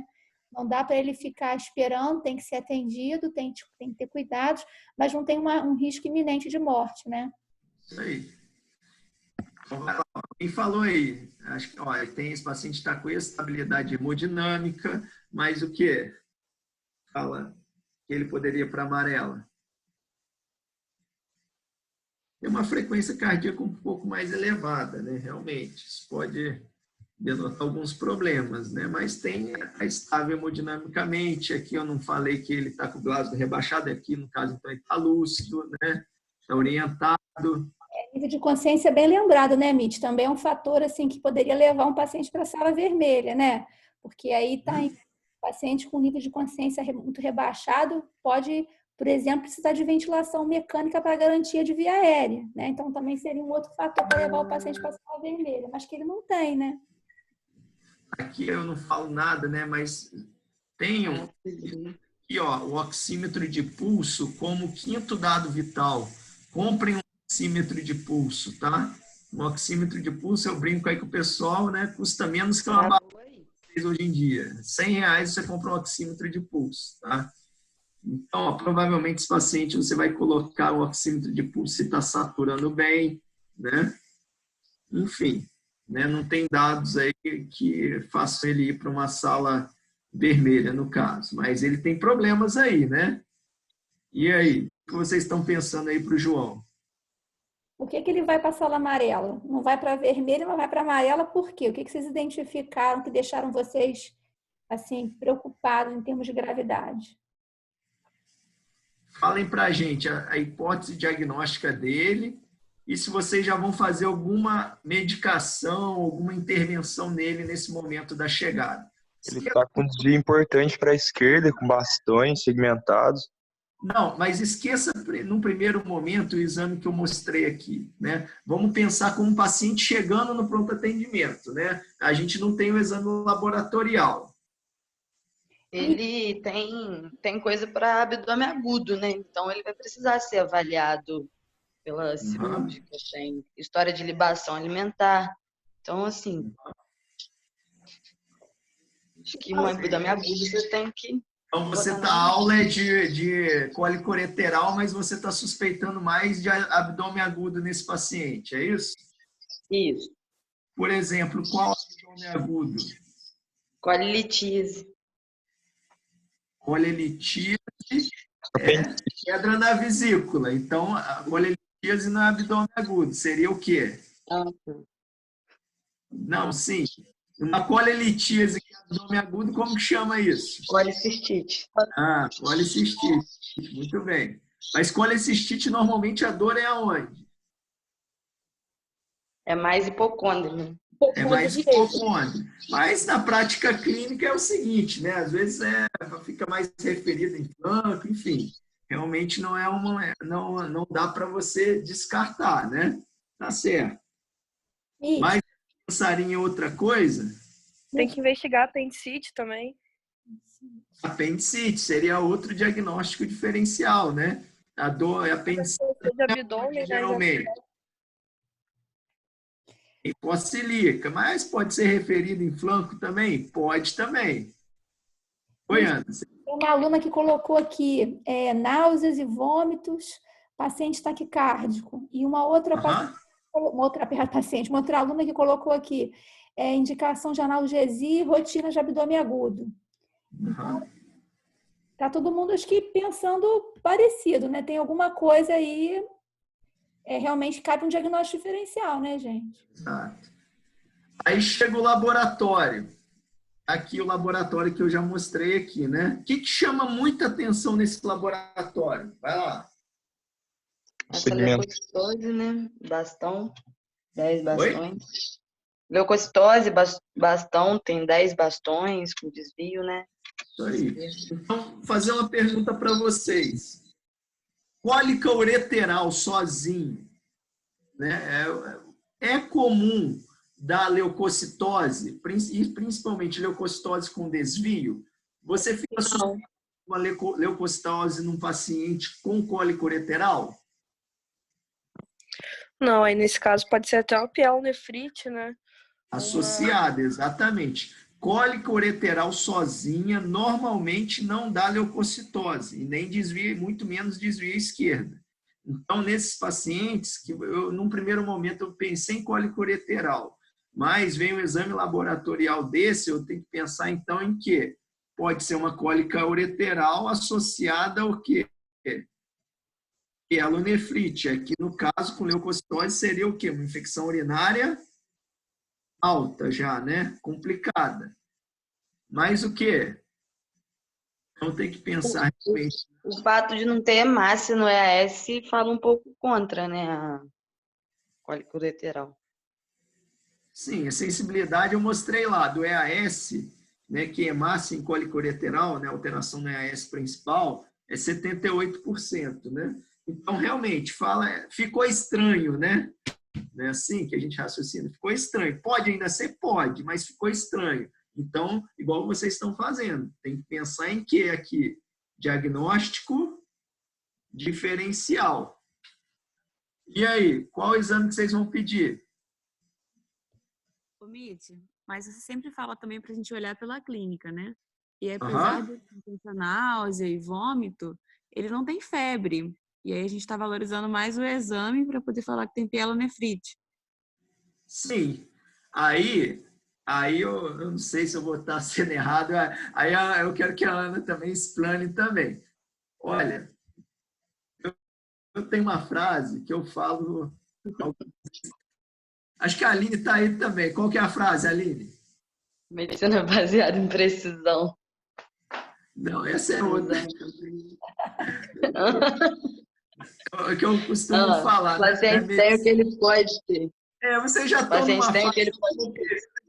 já pode começar a ouvir essas coisas, tá? Talvez pessoas que vão brigar muito comigo, mas, na medicina atual, eu falo assim, hoje em dia, né, atual, pleonasmo do caramba, né? Mas tá bom, vai lá, é para guardar. A clínica nem sempre é soberana mais. A maioria das vezes é. O que eu quero dizer com isso? Não estou falando para jogar a clínica fora, não, tá? Nefrologista adora. Vai dar briga aí, hein? Gravei e mandei para o Marlon já, tá? O que eu quero falar com isso? Nós não devemos desvalorizar uma alteração laboratorial ou de exame complementar, principalmente se é de um local confiável. Por exemplo, se não tem febre, mas está com leuco de 18.500 é normal? Porque para a gente também é muito cômodo pegar e falar, não tem clínica, esse daqui não está valendo esse laboratório não, mas vai que era isso mesmo, entendeu? Não, e o paciente, Mitch, esse paciente está dando outras pistas de gravidade, né? O leucograma realmente tem uma alteração que a gente não pode desprezar, e assim, é um paciente que tem taquicardia. Taquicardia. Ele não está com febre, mas está com 37,4. né? É outra adendo que eu quero falar para vocês. Ó. Olha o que a Ana falou. Isso é experiência clínica. Ó. Eu sei que vocês estudam e marretam para vocês. Febre é 37,8. Em algumas literaturas, 38, 38,3. Então, 37,4 não é febre. Duvido que não tenha algum de vocês que ficou com 37,4 por, não corona, né? Por um outro resfriado aí já estava na lona. Eu com 37,3 eu já estou deitado na lona em casa, entendeu? Enfim, então falar que 37,4 é normal, não é normal, tá? A gente tem que ter assim, perceber que o paciente está subindo o morro, né? A gente não tem que esperar o paciente descer o morro para perceber que exatamente. ele começa a mostrar, né, a frequência respiratória de 24. Quer dizer, ele já tem alguns critérios sutis, né, nos sinais vitais, mostrando que existe um processo inflamatório acontecendo, né? Tem uma repercussão sistêmica. É uma doença com repercussão sistêmica, né? E, assim, cólico ureteral não explicaria isso tudo, né? Não explicaria. Sozinha, não. Na aula passada também, pielonefrite, febre é o sinal mais sensível, só que é mais sensível, mas também só dá em 80%. Tem 20% de pielonefrite que não dá febre. Não é... Assim, você pode ter uma pielonefrite sem febre, né?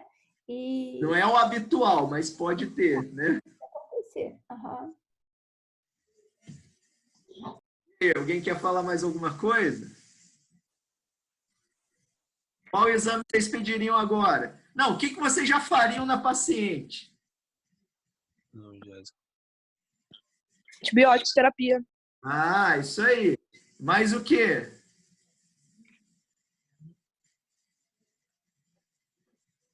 Coleta de? Hemocultura. Hemocultura, né? Paciente séptico tem que colher hemocultura na primeira hora, antibiótico na primeira hora. Já que a gente pensou em forma tem que colher o quê? Urocultura, beleza. Qual antibiótico vocês fariam? Ceftriaxona. Ceftriaxona. Mais o quê? Outras opções.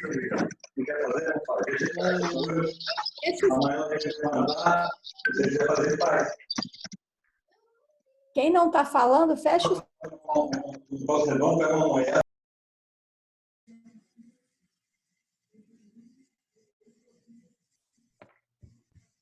Mitch, você está ouvindo? Tô. Os alunos estão estar picotando. E aí, Ana, ceftriaxona, o que você me diz? O que você faria? Eu acho pouco. O que vocês acham? Eu acho pouco. Ceftriaxona também.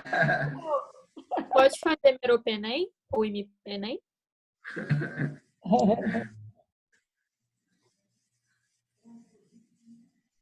E aí, Ana? Difícil essa resposta, né? Difícil essa resposta. Porque se eu for, assim, complicado. Na verdade, eu não tenho ainda um diagnóstico definido.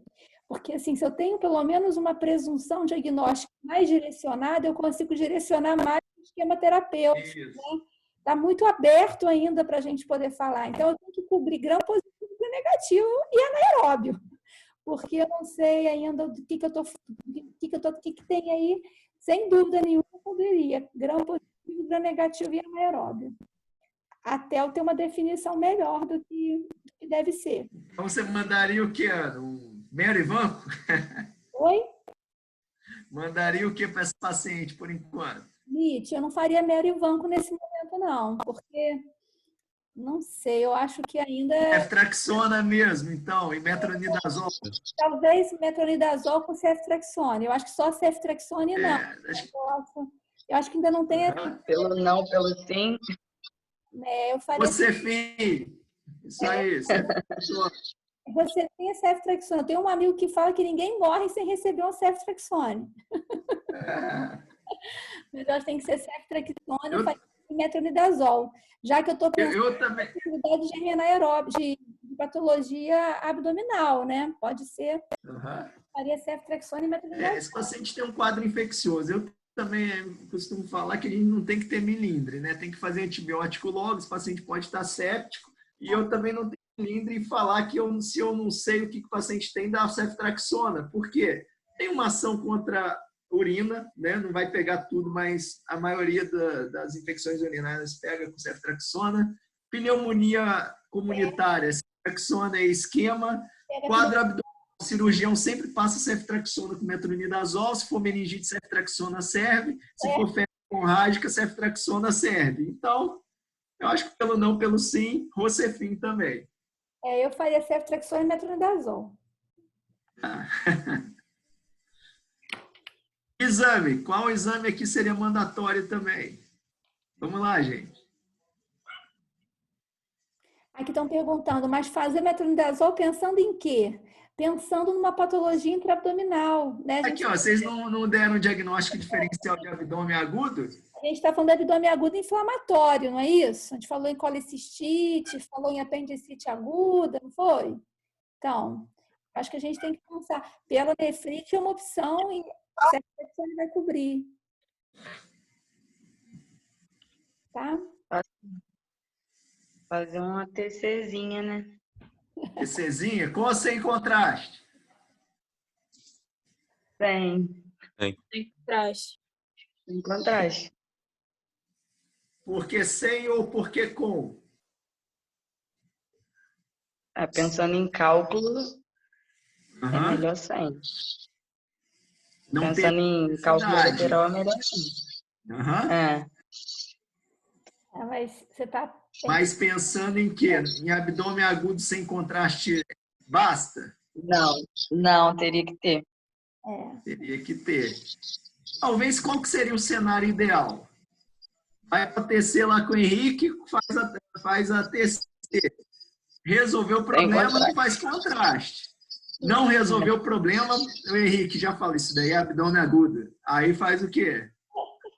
Aí faz o contraste. Um pouquinho de infusão da época. As perguntas norteadoras. Quais suas impressões e hipóteses referentes ao caso? Já fizemos. Como você conduziria o caso? Já conduzimos. Ô, Mitch, Oi. me permite fazer uma consideração aqui rapidinho? A importância dos soft skills, né? Do bom relacionamento do médico com a equipe, né? Isso que você falou. Sim. Né? Então, assim, você tem um caso que você pretende tomografar e você acha que, bem, pode ser cólico ureteral e pode não ser. Para cólico ureteral eu defino sem contraste. Então, você tendo um bom relacionamento com o pessoal da TC, você liga, olha, estou mandando um paciente, faz primeiro a TC sem contraste, se for suficiente, a gente nem vai fazer contraste. Então, essa questão da comunicação, da equipe... E chama na hora do exame, né? Chama na hora do exame. É importante o médico se relacionar, né? Ter um bom relacionamento com toda a equipe, né? O nosso trabalho, ele é um trabalho em equipe. O médico pode liderar o processo, mas ele não faz nada sozinho, né? Então, bem colocado. Com certeza, bem colocado. Você falar essa questão de conversa com ele. Por exemplo, ontem eu passei 4 horas no hospital passando visita aqui, né? Eu acho que eu vi doente em 1 hora, eu fiquei batendo papo umas 3 horas. Legal. É importante. E aí, pessoal? Vamos aí pedir a TC.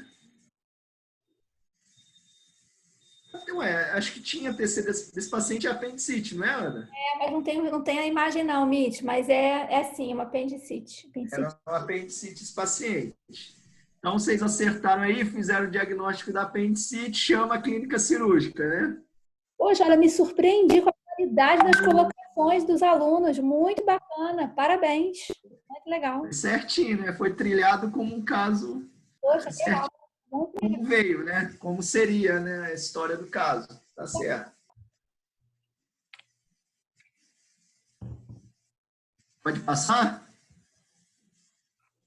Deixa eu ver se o pessoal colocou alguma coisa aqui. Não, pode passar. Você sabe do clínico e do cirurgião? Não. Clínico e tudo. E? Resolve nada. Resolve nada, exatamente. Cirurgião. Sabe nada. E? Resolve tudo. Resolve tudo. Isso aí. Então, a hora do resolver tudo. Mesa, operou apendicite, ficou bem. Caso 2. Mara, 18 anos, na entrada no pronto atendimento com quadro de dor lombar direita de forte intensidade, com irradiação para flanco e região inguinal ipsilateral, associada à urina avermelhada. O exame, pressão 130/80, frequência respiratória de 18, frequência cardíaca de 90, afebril, vigia orientada, ritmo cardíaco regular em 2 tempos, bulhas normofonéticas, humor vesicular presente, sem ruídos adventícios, saturando 98%, frequência respiratória de 18. Abdômen flácido, ruídos aéreos presentes, sem edema, panturrilhas livres. Deixa eu ver as perguntas aqui. E aí, o que vocês acham desse caso?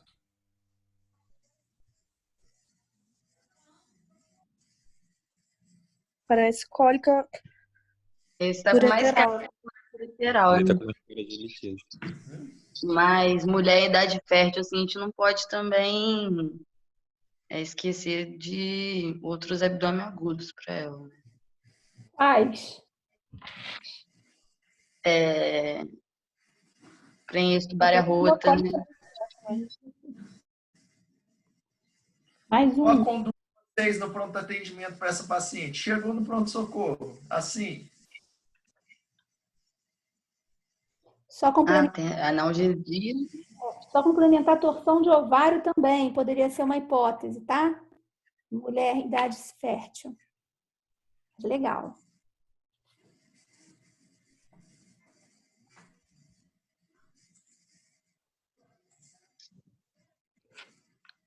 Colocaram aqui como hipótese. Analgesia, pediu um internograma.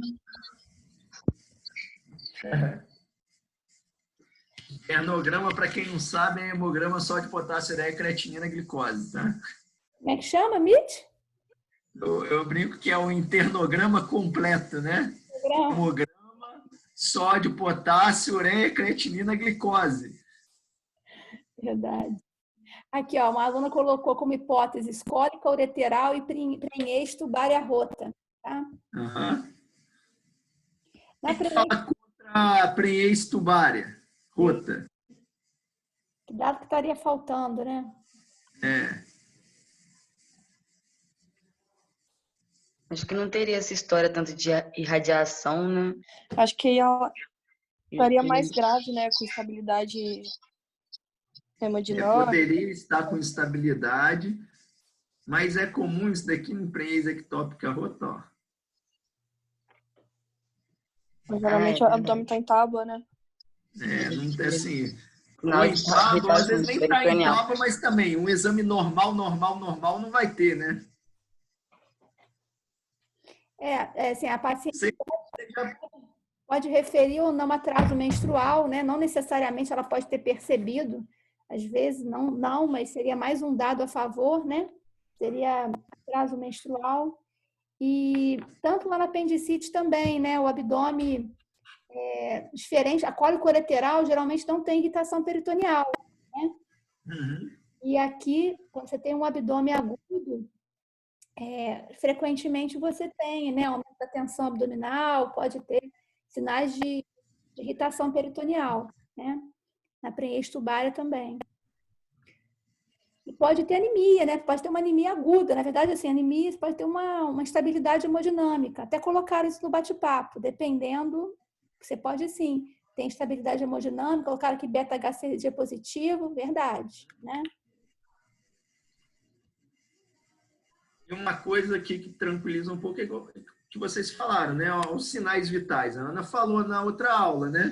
Atentem para os sinais vitais, né? Eles que realmente eles costumam dar a gravidade do paciente. Por que vocês acham que o nome é sinais vitais? Porque são vitais, né? Então aqui está tudo o que é normal. Então, qual que é a principal hipótese aqui, então? Vocês ficariam como número 1? Cálculo ureteral mesmo. Cólica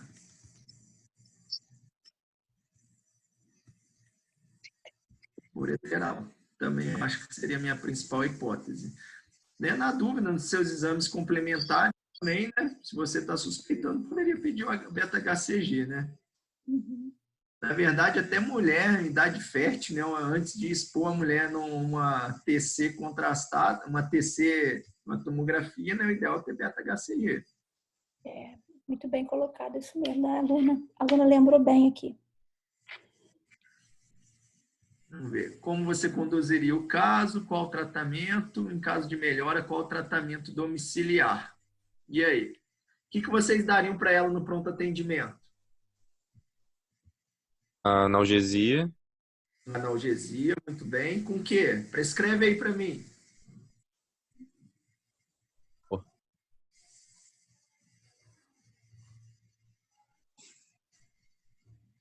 Eu não sei se nesse cenário faz sentido colocar um soro para ela, acho que não.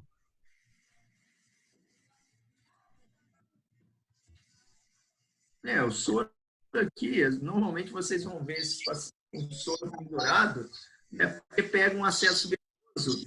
Né? Alguns pacientes, quando tem muita náusea e vômito, está hipovolêmico, você pode até fazer uma certa reposição volêmica. Né? Paciente cólico ureteral, você repor muita, fazer muito volume, também aumenta a débito urinário, às vezes dá até mais dor, né? Mas você tem que fazer o quê? Analgesia. E o soro pendurado que fica nesses pacientes, normalmente é para manter o acesso também, né? Podia dar tramal para ela, né? Por exemplo, tramadol, tá certo? 100 miligramas, no soro de 100, põe para correr. Poderia fazer um analgésico que não seja um opioide, né? E depois Cetoprofeno poderia fazer? Poderia. Seria uma opção. Né, Mitch? Podia fazer um anti-inflamatório, um analgésico a princípio não opioide, e aí no melhorando você faz o analgésico opioide, né? Uhum. Como é que você faz a sua conduta? Mas basicamente é isso. É anti-inflamatório. Eu costumo fazer isso. Né? Eu costumo usar o anti-inflamatório junto com o sem evidência que eu busco composto e ver se melhora. Boa parte melhora. Se não melhora, depois eu faço o opioide. Isso aí. É assim que eu faço também. Se precisar, você pode fazer um antiemético, né? Se o paciente tiver enjoo, náusea, você pode fazer um antiemético. Na nossa época tinha muito artigo assim, né, Ana? Como eu trato, né? Depois começou a ter muito estudo randomizado, muita coisa assim, baseada em evidência, esses artigos até sumiram um pouco, né? Esses como eu trato, né? Que agora é tratar com evidência, até prova o contrário, né? Verdade. Mas eu acho que é por aí. Você faz primeiro analgésico não opioide, um anti-inflamatório, e se não houver melhor, aí você usa analgésico opioide. Mas eu gostava desses artiguinhos como eu trato, era legal. E ajuda, né? Ajuda a nortear. Principalmente quando a gente está começando, né? Saber como que é o... Porque também assim, você pode comer o trato baseado em evidência, né? Isso aí.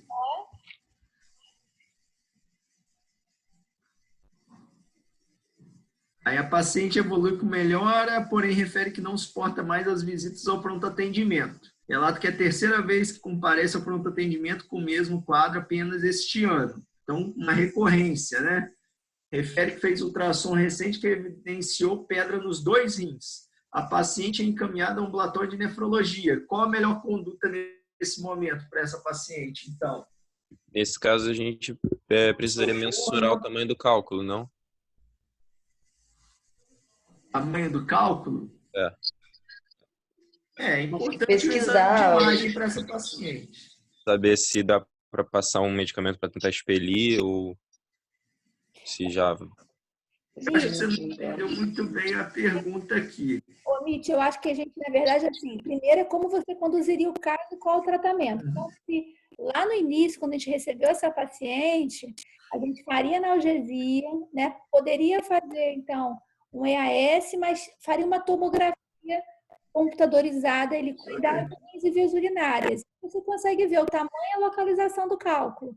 A paciente melhorou, está sem dor, e você vê que é um cálculo pequeno. De repente, já mais distal, né, com menos de 1 milímetro distal, aí você pode liberar essa paciente para casa, e aí você passa para casa um analgésico, um anti-inflamatório, e você poderia, se é bem distal, você pode acrescentar o quê? Se é um cálculo que está distante, Tansulosina?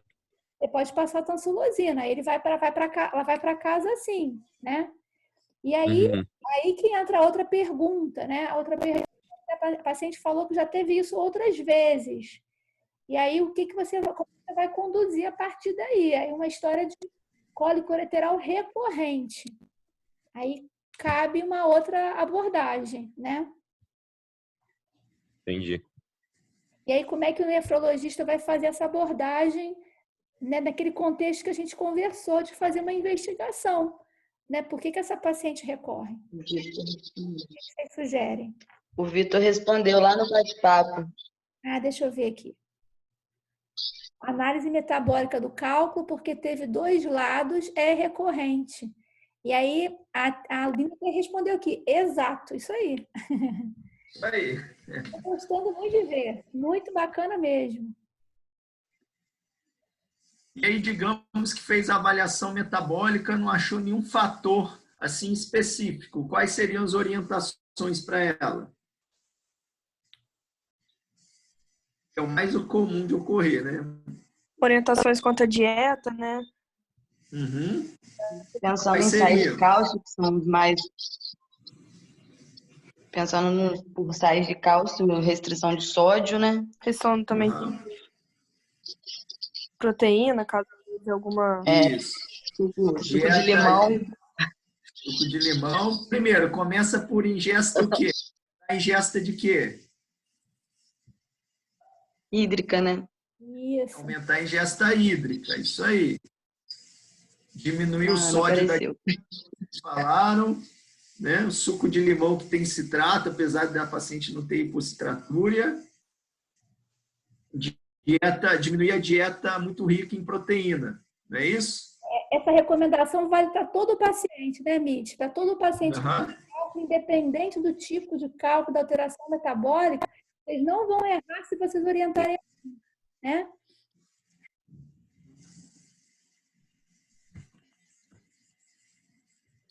Mitch, colocaram aqui, ó, redução de sódio, aumento da ingesta hídrica, reduzir proteína, 7 limões por dia. Ó, quem não 7 limões? Ó, gente, não precisa ser exato, não. Pode ser suco de melão. melão, laranja. Olha só, as frutas, de uma maneira geral, elas têm magnésio. Fruta e legume. Magnésio impede a formação de cálculo. Então, a ingesta de legumes legume, verdura e fruta, ela é interessante. Eu costumo brincar com os pacientes para fazer menos supermercado e mais feira, né? Porque é isso que a gente precisa, é menos sódio, né? Então, é menos alimento industrializado e mais alimento natural. Então, fruta, legume e verdura. As frutas cítricas, além do magnésio, ainda tem o citrato que impede a formação de cálculo. Vale qualquer fruta cítrica, né? Então, laranja, limão, abacaxi, acerola, mas dentre elas, laranja, limão e o melão. Melão, eu aprendi recentemente, no último congresso que eu fui, achei bem interessante. Porque para quem não gosta da acidez, né? Melão é uma fruta mais docinho. E aí pode fazer suco, pode comer o melão mesmo, né? Eu acho bem interessante. Aí. É isso. Muito bom, Mitch. Aprendi a beça. Espero que eles tenham gostado. Também. Então, foi ótimo. Parabéns. Valeu. Vamos finalizar, então? Valeu, gente. Então, grande abraço. Valeu, Ana. Valeu aí os... Obrigada. Muito aí também. Disponível, né, também aí por WhatsApp para vocês. Tchau. Não esquece de colocar agora para formar, para gerar MP4, tá? Beijo. Tchau.